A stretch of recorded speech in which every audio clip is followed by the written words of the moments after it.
What if Prince Harry and Meghan Markle's dramatic royal exit was not an escape plan at all, but rather a negotiation that catastrophically backfired? When Megxit first happened, I thought it was a bluff. That Megxit was a bluff by Harry and Meghan to try to force the half-in, half-out arrangement that they were seeking, and the Queen called it. The main reason why I think that this was a bluff and a sort of negotiation tactic that spiraled out of Harry and Meghan's control has a lot to do with their initial statement that they made when they announced Megxit.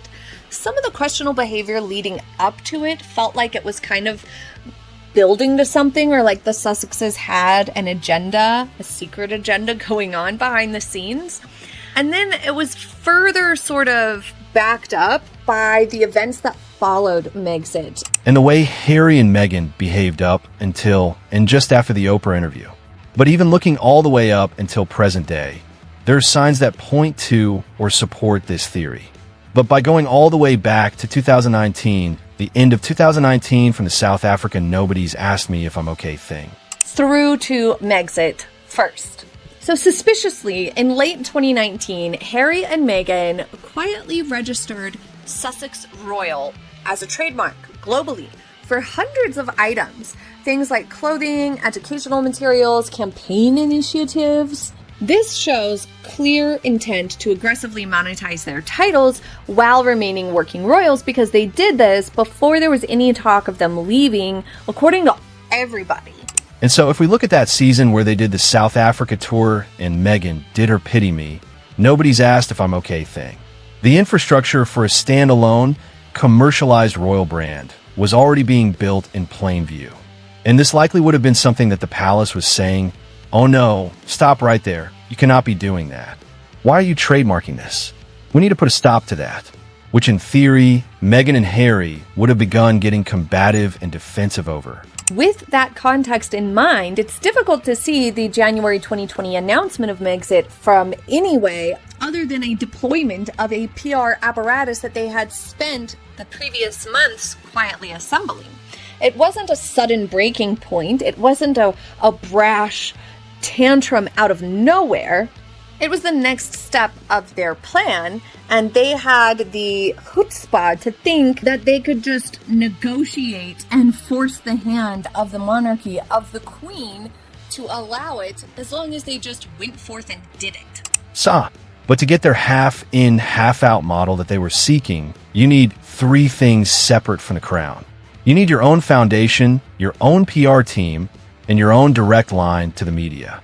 And Harry and Meghan had systematically set this up before announcing Megxit in June, way back 6 months before any of this started. Harry and Meghan officially split from the Royal Foundation, which was the joint charity that they shared with Prince William and Catherine, Princess of Wales.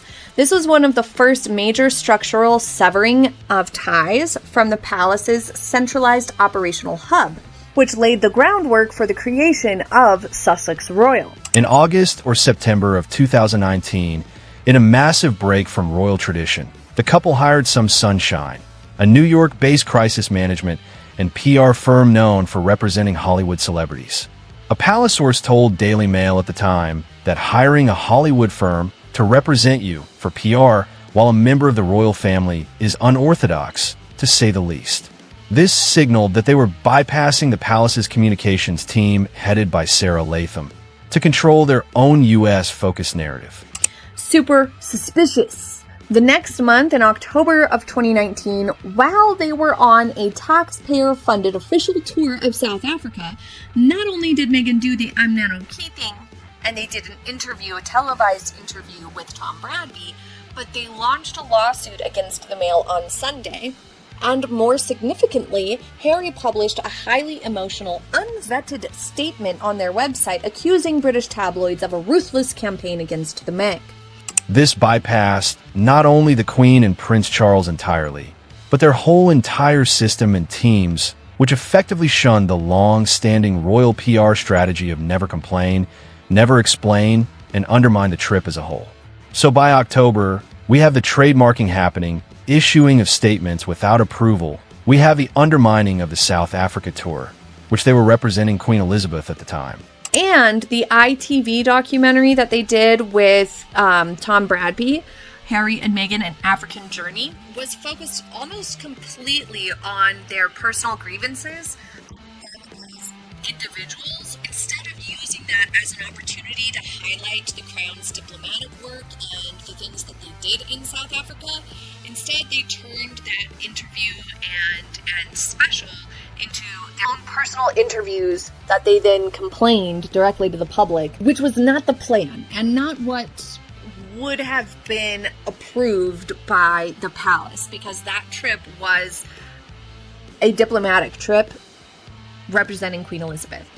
So at that point, surely behind the scenes the palace was communicating displeasure with Harry and Meghan's behavior. And in late 2019, while they were still acting as working royals, they also commissioned a Toronto-based digital agency called Article to build SussexRoyal.com. The domain was registered way back in March 2019 and was built completely outside the purview of palace aides. It went live the exact moment that they dropped their January 8, 2020 Instagram statement. But the fact that they had already started building it before they even split from Harry and William, what we see here is almost all of 2019, while Meghan was pregnant and through the birth of Archie, not only were they being super weird to the press and making Archie's birth super strange and combative for no good reason, but they were doing all kinds of things behind the scenes. They were creating a separate website completely independent of the palace. They separated from the Royal Foundation with Catherine and William, so they had more control and could set up their own household with their own staff. They basically hijacked the South Africa tour. They established an independent PR narrative on that tour and used that tour to launch it rather than do the work that they were sent there to do, which was to represent the Queen and highlight the diplomatic work in South Africa. They filed a lawsuit, made statements without clearing it. They hired their own PR team. They did all of these things throughout that year to sort of gear up for this. A lot of people, myself included, suspected that their 6-week sabbatical in Canada at the end of 2019 was actually a forced break after the October disasters and the South Africa disappointment, that it was sort of a consequence of how they had flown off the rails and were not staying within the guidelines of the palace, which is a requirement for the job that they had. They were working as representatives of the monarchy and of Queen Elizabeth II. So if they were doing things without her permission or her knowledge or outside her view and control, then they were in a sort of breach of duty. And because they didn't like the lack of control and being reprimanded for the way they had conducted things, and because Meghan especially had never appreciated the way the press reported on her or the way the public received her, they had developed a very clear strategy. That they were launching a rogue PR strike on January 8th, that announcement, which we're going to get to next, and it was backed by a fully functioning independent digital footprint by having their own website of Sussex Royal. And they had their own American crisis managers with Sunshine Sachs. And they thought clearly that this was a unilateral show of force and independence that would compel the palace to give them the autonomy that they wanted. But they could say, see, we have our own website, we have our own PR, we're doing our own thing, and we're doing a good job. See? It's fine. And they thought that they were leveraging their own star power against the palace to try to get their way. When their sabbatical over the holidays ended in Canada, Harry and Meghan came back to the UK and met with the Canadian embassy, which a lot of people think was not sanctioned. Like they didn't have permission to do that. Nobody in the palace network knew about that. And then they released this statement, and this was January 8th, 2020, and it was a very brash statement, and they did so without coordinating with the palace at all. On Instagram, they announced their intent to step back as senior members, balance their time between the UK and North America, work to become financially independent, while continuing to fully support Her Majesty the Queen. This was the bluff. This was it. It wasn't a resignation. It wasn't them saying we're stepping down. What it was saying was a public declaration of a new arrangement and a new contract that they thought they were just going to force on the Queen, which just sounds insane when you put it that way. But they wanted the same status with more freedom, basically. They released this statement abruptly to try to force the palace's hand. Like, well, if it's already out there, it's out there. Are you going to embarrass yourself and everybody else by arguing that? Buckingham Palace did not take the bait. They released a terse response stating that discussions are still at an early stage, basically belittling the Sussexes and their grandiose declaration of this new arrangement that they were going to have. On January 13th, 2020, the Sandringham Summit took place. Queen Elizabeth II firmly rejected the half-in, half-out model. The couple was told clearly that they cannot represent the monarch while pursuing commercial deals. And by February 21st, 2020, after the palace banned them from using the Sussex royal brand commercially, the couple released a sharp, legally toned statement on their website noting that the monarchy does not hold jurisdiction over the word royal globally, but they would comply. This marked the first public realization that their bluff failed. They lost their intended brand name and the negotiation in one fell swoop. But let's look a little closer at the events of January 8th before we move forward to the Sandringham Summit. If we look at the exact wording and the months that followed this statement, this theory of Megxit being a bluff gives a very logical explanation for a lot of the events that otherwise seemed chaotic during that time. So when they released their shock statement on Instagram, it was phrased, like I said, not as a resignation, but as a dictation of new terms. They laid out a half-in, half-out model in this statement that gave them all the benefits of royalty without any of the institutional oversight and a lack of responsibility or dedication to duties. Stepping back as senior members, but continuing to fully support Her Majesty the Queen. We can interpret that as they wanted to cherry-pick high-profile royal appearances and tours without having to do the day-to-day mundane duties of standard royals, while also becoming financially independent. Sounds like they still planned on being financially dependent for some time, that they would eventually become financially independent.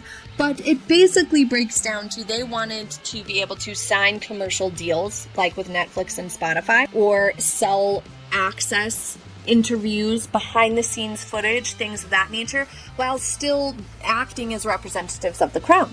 They explicitly stated their intent to continue living at Frogmore Cottage, which had just been renovated with taxpayer money, and assumed that their taxpayer-funded, internationally deployed Metropolitan Police security would remain intact by balancing their time between the UK and the US. They also announced that they were dropping out of the Royal Rota, which is a traditional pool of UK royal correspondence, in favor of inviting hand-picked journalists to their events, which is controlling the press. That's never going to fly if you're working as a senior royal for the monarchy, because that's a public duty sort of situation. You cannot cherry pick and control the press when you are working on behalf of the monarch. People have a right to know, and the press has a right to be there, regardless if you like them or not. By releasing this publicly before it had been agreed upon and cleared with the palace, the Sussexes clearly believed the sheer popularity of their brand would force the Queen to accept the terms rather than lose them. They miscalculated the institution's primary directive. The survival of the monarchy relies on absolute neutrality, which cannot be maintained if its representatives are making private commercial deals. And furthermore, they overestimated their popularity.